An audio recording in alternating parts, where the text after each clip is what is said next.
We're back. We're back. We're back. We're back, ladies and gentlemen. Welcome back here for our spoiler review of season 4 of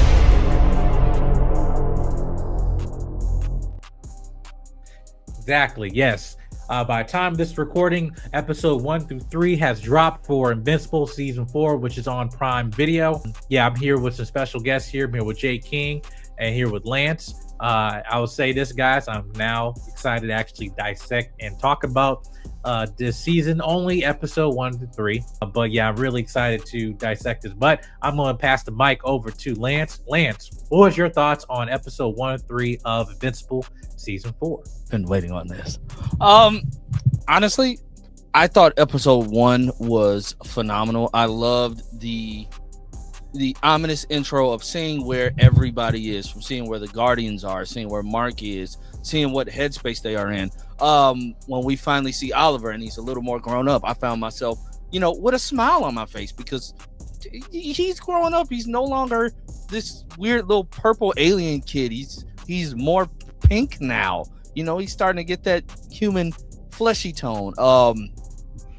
Their mom, and she's like thriving in her relationship. Like everybody is growing. Everybody is recovering from what happened between Conquest to Angstrom Levy to the War of the Invincibles. Everybody is growing and trying to recover from that. And seeing Mark in all these different casts and like his arms are bandaged up, his legs are bandaged up. You can tell. That's the one thing I love about this show. Our heroes may be quote unquote invincible, but they really aren't. They take a lot of damage, and they have a healing factor. I won't say it's an advanced healing factor, but that's something that I sat down with my wife and we were talking like they just heal very, very slow. Like if you can just you're like peeling people's faces off with your fist. Like it's that easy. People in this universe are paper mache. Like that, that's all they are. But like seeing all of this recovery and like just seeing Mark coming through and helping the Guardians every now and then, that's cool. Like I love the new team. I love the new team. I love how they're trying to manage that. But like seeing that Mark is still trying to help when needed, trying to redeem his name in the eyes of not just his town, the world. It's very interesting. And like even the second episode, I text you right after I saw it because like I'm sitting there, I'm like, oh, my wife's like, okay, yeah, we're on Viltrum. Wait, is this some DEI initiative that got removed? Why is Mark look less Asian? My wife was like, what's going on here? My wife was like, who is that? She's like, that looks like Mark. Did they run out of budget? Yeah, like animation, because remember at one time Conquest got his eye back for 2 seconds, and they might have left it like, oh, I've got the color. I text you immediately after I found out. I'm like, wait, that was Nolan. Nolan looks like Mark with no type of Asian in him. Like that's great, but that goes to show the level of attention that they put into this show. The detail. I'm sitting there looking. I'm like, you look so familiar to me. Who are you? And then I'm like, wow. And the way that they were taking out that whole first part of the episode, and that led into the Nolan and Alan episode. I said, dude, this is so perfect. This is perfect. Perfect. I was like, dog, like that. Those 2 episodes alone had me sold on the entire season. Like honestly, I'm so ready. Like, yeah, it was a great watch. It was a great watch. J King, I would say with episode 1 through 3, well, I guess what was some of your favorite moments too? Because I want to go back to that Filtermite episode and everything because it's too much that went on with that first 10 minutes. I'm just like, oh no, I gotta go back. But yeah, what was your thoughts on this? Well, I mean, there's a lot of really, really good moments within this first 3 episode premiere of this season. I guess I could say just overall the tone, like as was said before, the tone of just what they're going for with this season. It's like, yeah, no, everyone's in recovery states, but also everybody's maturing and entering new stages of their lives post the Invincible War and post Conquest's, appearance on Earth. And as we said before in the non-spoiler review for this, just the level of growing up that Mark has had to do has just been crazy thing. It's like he's gone from this kid who was so optimistic and wanted to be like his father to someone who fears that he has to become his father in order to get anything done. And then you got Oliver, who has gone from a kid that doesn't fully understand the grasp of everything that is going on in this world to now I'd say preteen who is starting to understand a bit more of what his brother was trying to get him to understand last season and what Debbie was trying to instill in him as well. He's starting to finally understand those values to the point where when Mark is going off the deep end, he's like, it's not, no, we're good, man. We're good. Like, it's not like that. It's not like that. And then again, you've got episode 2, which we could talk about for hours. You got the fact that, Cecil is starting to trust Mark a little bit more. Though, of course, it's Cecil, so he's still messing up and creating Reanimin. And if you notice, creating Reanimin out of the dead Invincibles. Oh, and Conquest is still alive. But he broke out. So, yeah, no, we're fucked up again. We're fucked again. Yeah, I would say this season again, to point about superheroes, but yeah, the show must go on, right? And I can't quit. I don't have no days off, whatever, right? But with Invincible, he's feeling like, oh no, I have to keep fighting because of everything that I've done, even though a lot of those things wasn't his fault. Again, of the Angstrom and in the Invincible War, but yet it has his face. People remember him, they look at him, they were reminded of that. But then now also when we have another threat, new threats are coming, and they might be presumed as being, existential threats, whatever. He thinking, you know what, I could, be the hero and let you live, or I could take you out so you don't come back again. That type of stuff, right? And that's kind of the realism that comes with that.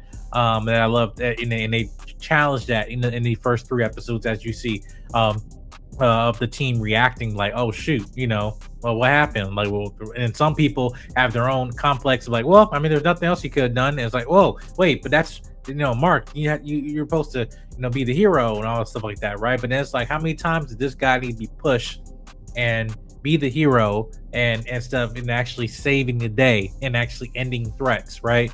But again, it's that line of his morality and his responsibilities that I love that they do with this. But as we get into, again, episode 2, they go into more of the Viltrumite origins of what happened and why they became an endangered species, and basically led to creation of, if you read the comics, is the Scourge virus. But the way they do this, the fact that this show came out during the pandemic, and then also like watching this episode, just kind of like, man, I just like they use reference material to the far extreme, you know what I mean?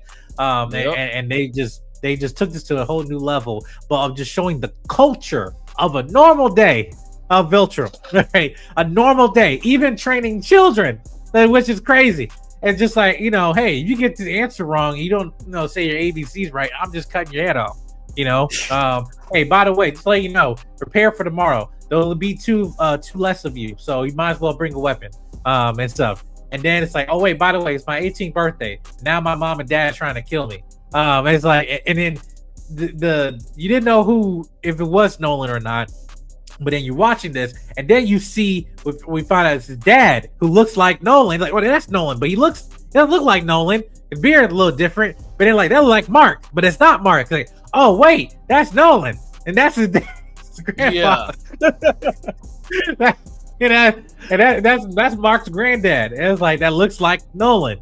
And then it's crazy, just like, which, if you know this, the what happens down the line in comics, the fact that his dad said, all right, that's good, enough, and the mom is like, what are you talking about? Wait, you guys are weak. I hope I never see you guys again. Peace, whatever. But the dad was the one that said, no, because again, if you know the lineage of Nolan and Mark and their family and everything, what happens, again, that line was powerful. It was like the seeds. It was seeds. Yeah. Like but I was planted, because the dad was just like, I'm just getting you ready. We still got a job to do, but I'm just getting you ready. But anyway, Yeah, Lance, like, what are you talking about? Yes, but yeah, no, I get it. but yes, but I was just saying that was cool. But seeing the bodies on top of bodies that were just trampled on there, That was crazy. and then just seeing that creating the atmosphere around Viltrum and everything, it was just crazy. Because we saw the glimpses in season 1, but not to that extent. I was like, no. And I just love that they show that humanizing just Viltrums in their weak state, but yet still being prideful and boastful that we're Viltrums and you must show no weakness and stuff. But also seeing again the return of the coalition of planets and Viltrumite Optimus Prime, leading the fray, and everything, and everything with his full glory and stuff. He beat actually no, that's the other voice of Optimus Prime that beat cancer. But anyway, but still, yes. I really enjoyed, again, as we're getting to this season, going beyond Earth and actually get to the root of this, which is the Viltrumite War, and everything. And but also seeing the Guardians of the Globe and their dynamic with Robot being like, he being demoted, and his gripe and stuff like that, but also know what the seeds are planting. I'm just like, no. Like, again, he has a plan. And he's just like, no. I need to be the leader. You understand? And then that edge of him being pushed and stuff. What's gonna happen? Yes. And how we left with episode was it 3 or so of them being left on Thraxon and stuff like that. Again, there's gonna be a lot of things that sit in store for that. But yes, they are gonna have a nice cozy time there. I don't know, my wife was cooking. But anyway, I was about to say, that's your smoke detector going on? Yeah, no, I have the batteries, and it's not low battery. You know how black families be. We don't like to put batteries in our smoke detectors and keep blinking every 2 seconds.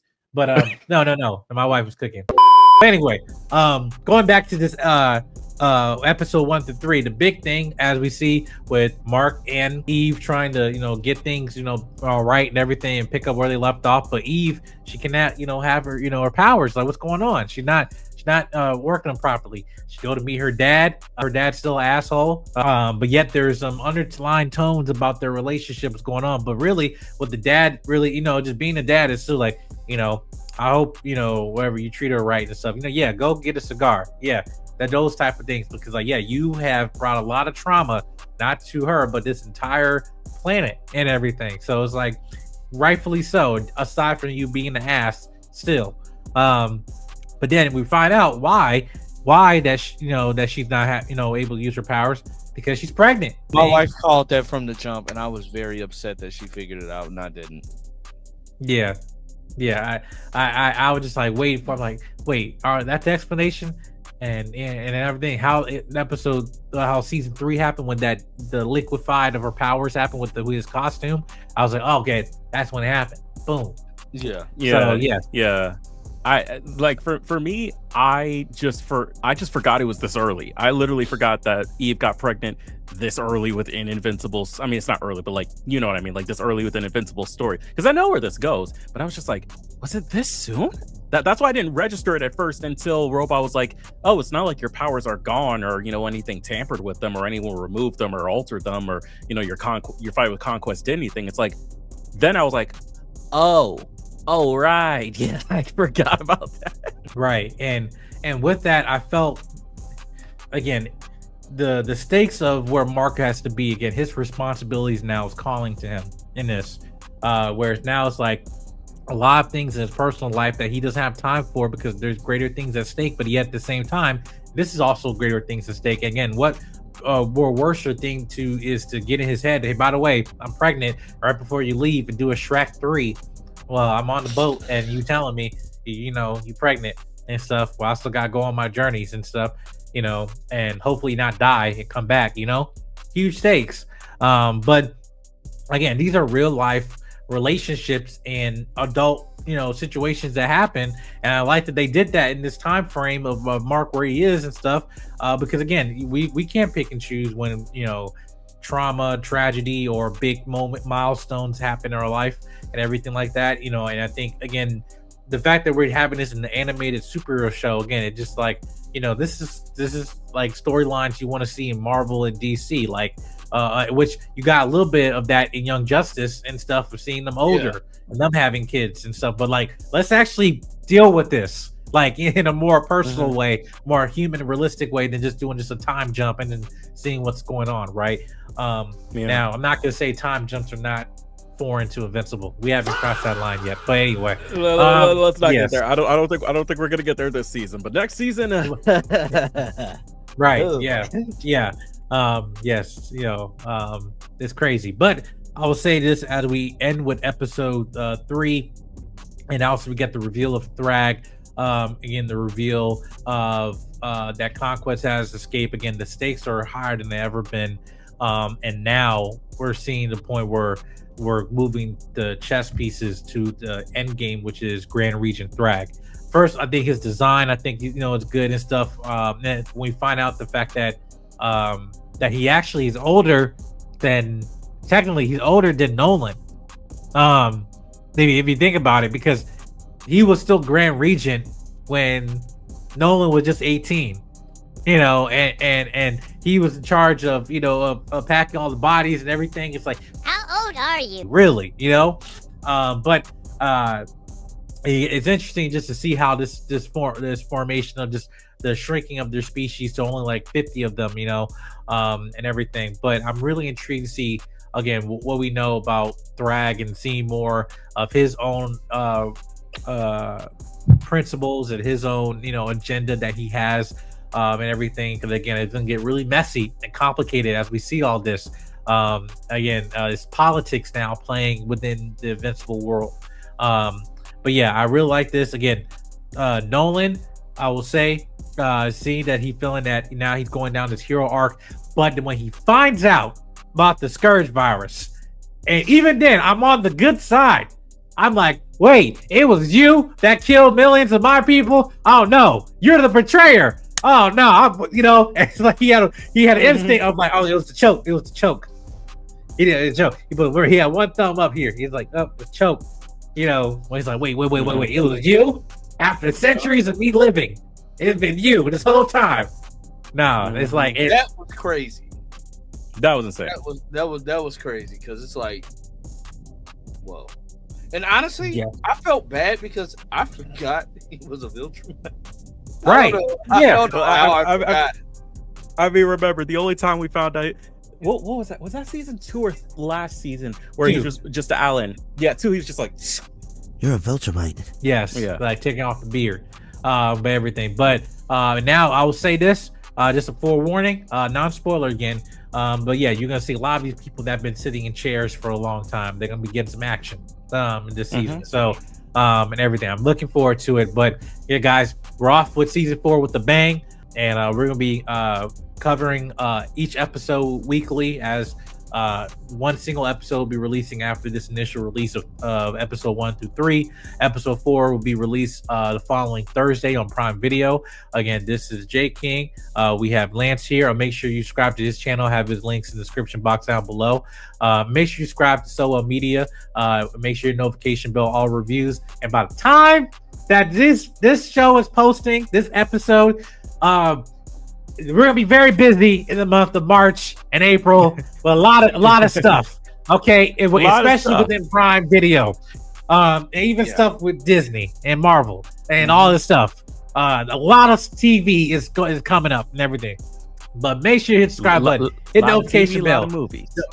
Yes, make sure you don't miss any video that will be dropping. We'll still probably do video essays as well, but it's gonna get a lot packed in these next several weeks. And everything. But yeah, we give you the best content possible. Yeah, we'll see you guys in the next video. Peace.